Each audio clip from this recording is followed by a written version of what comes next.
प्राचीन भारत का इतिहास, ये आपका एनसीईआरटी सार संग्रह 6 से लेकर 12 तक का ये आपका एनसीईआरटी सार संग्रह है। आज का पहला टॉपिक है प्राचीन भारत के ऐतिहासिक स्रोत। इस बुक से सभी एग्जाम में प्रश्न हूबहू आपको देखने को मिलते हैं।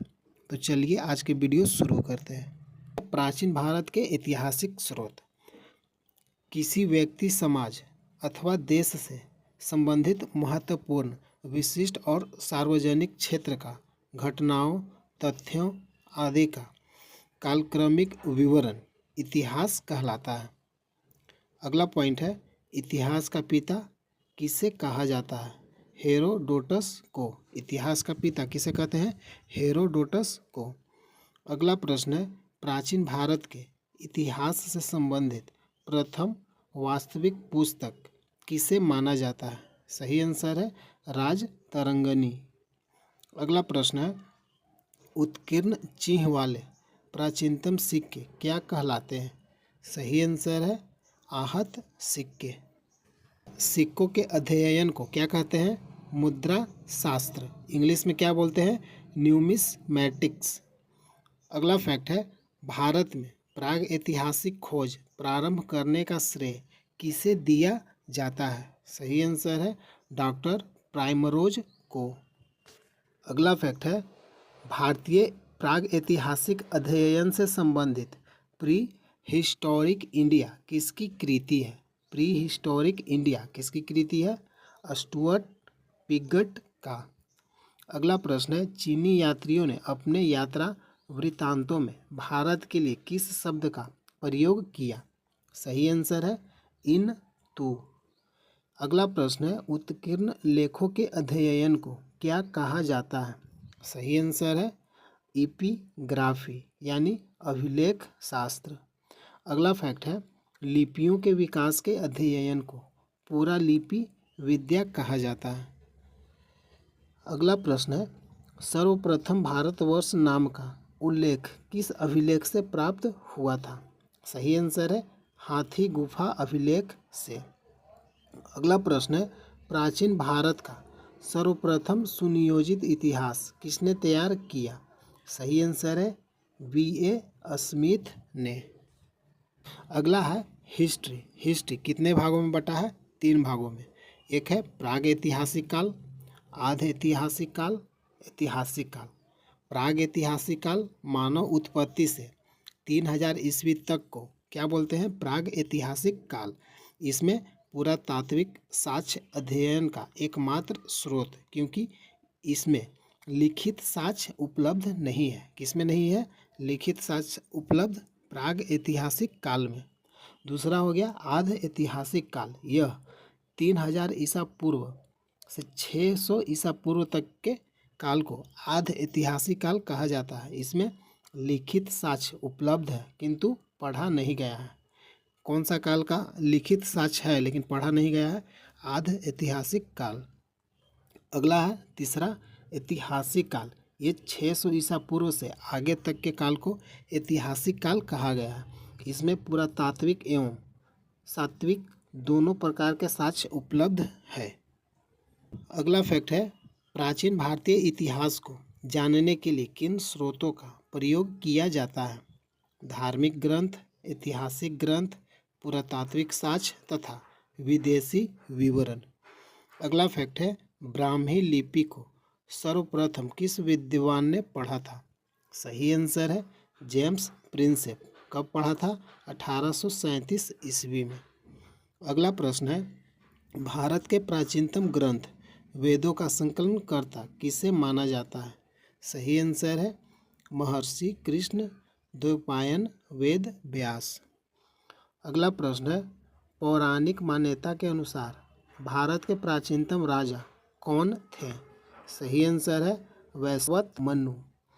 अगला फैक्ट है वायु पुराण में किस वंश का उल्लेख है?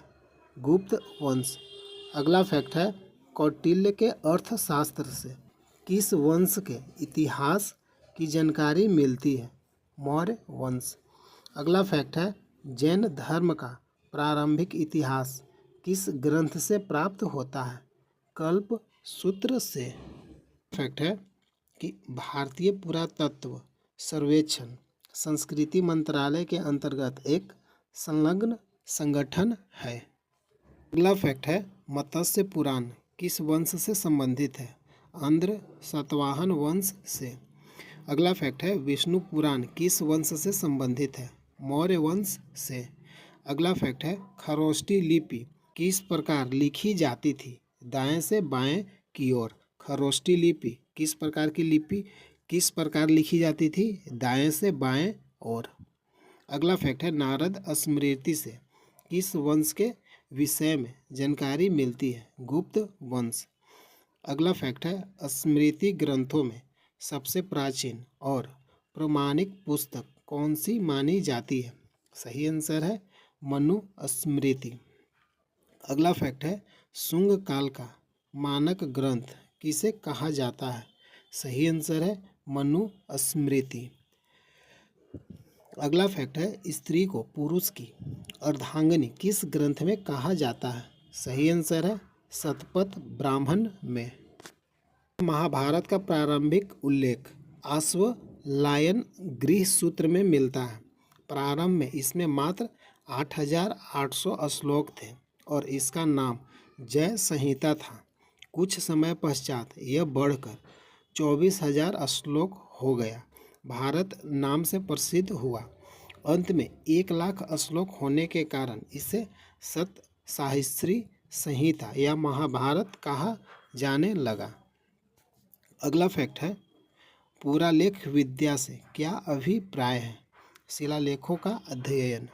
अगला फैक्ट है पुरा अवशेष का महानतम अन्वेषक किसे माना गया है? सही आंसर है डार्विन को। पूरा अवशेष का महानतम अन्वेषक किसे माना गया है? डार्विन को। अगला फैक्ट है इब्न बतूता का यात्रा वृत्तांत किस नाम से प्रसिद्ध है? सही आंसर है रेहला। अगला फैक्ट है हेनसांग ने किस विश्वविद्यालय में बौद्ध धर्म का अध्ययन किया था?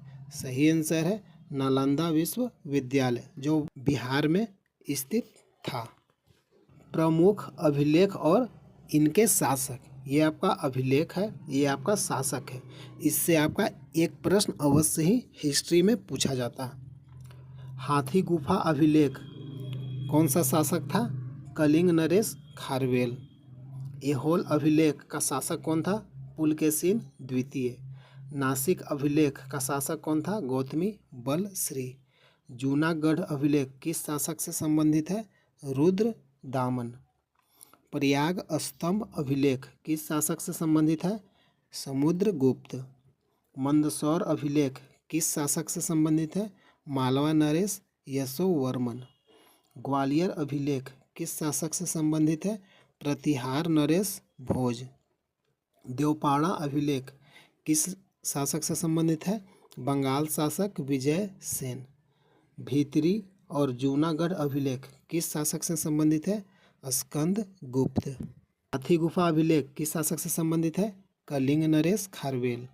ऐहोल अभिलेख किस शासक से संबंधित है? पुलकेशिन द्वितीय। नासिक अभिलेख गौतम बलश्री। जूनागढ़ अभिलेख रुद्र दामन। प्रयाग स्तंभ अभिलेख समुद्रगुप्त। मंदसौर अभिलेख मालवा नरेश यशोवर्मन। ग्वालियर अभिलेख प्रतिहार नरेश भोज। देवपाड़ा अभिलेख बंगाल शासक विजय सेन। भीतरी और जूनागढ़ अभिलेख स्कंद गुप्त। बौद्ध स्तंभ लेख से किसकी जानकारी मिलती है? शुंग काल की। अगला फैक्ट है हेनसांग ने अपनी यात्रा वृत्तांत का वर्णन किस पुस्तक में किया है? CU की। अगला फैक्ट है अरबी भाषा की पुस्तक किताब उल हिंद की रचना किसने की थी? सही आंसर है अल-बरूनी ने। मोरक्को का यात्री इब्न बतूता भारत में मोहम्मद बिन तुगलक के दरबार में आया था तथा तुगलक ने उसे दिल्ली का काजी नियुक्त किया था। प्रश्न पूछता है कि इब्न बतूता कहाँ का यात्री था? मोरक्को का। भारत में किसके दरबार में आया था? मोहम्मद बिन तुगलक के दरबार में आया था और तुगलक ने उसे क्या नियुक्त किया था? दिल्ली का काजी नियुक्त किया था। अगला फैक्ट है, मार्को पोलो द्वारा किस राज्य की यात्रा का उल्लेख मिलता है? पांड्य राज्य का। अगला फैक्ट है, पतंजलि के महाभाष्य से किस वंश के इतिहास का पता चलता है? शुंग वंश का। अगला टॉपिक है, चीनी लेखकों का वर्णन। ये आपका लेखक है, ये आपका काल दिया हुआ है, समय, ये रचना, ये यात्री विवरण। फाहियान 399 से 414 ईस्वी। रचना कौन सा रचना था फाहियान के द्वारा? भारत दशा का विवरण। प्रथम चीनी यात्री था जिसने चंद्रगुप्त द्वितीय विक्रमादित्य के समय भारत की यात्रा की थी। इसने गुप्त काल में वस्तु विनिमय का माध्यम कौड़ियाँ तथा चंद्रगुप्त मौर्य के राजप्रसाद राजमहल को देव निर्मित बताया है। दूसरा लेखक है हेन सांग। इसका समय है 629 से 645।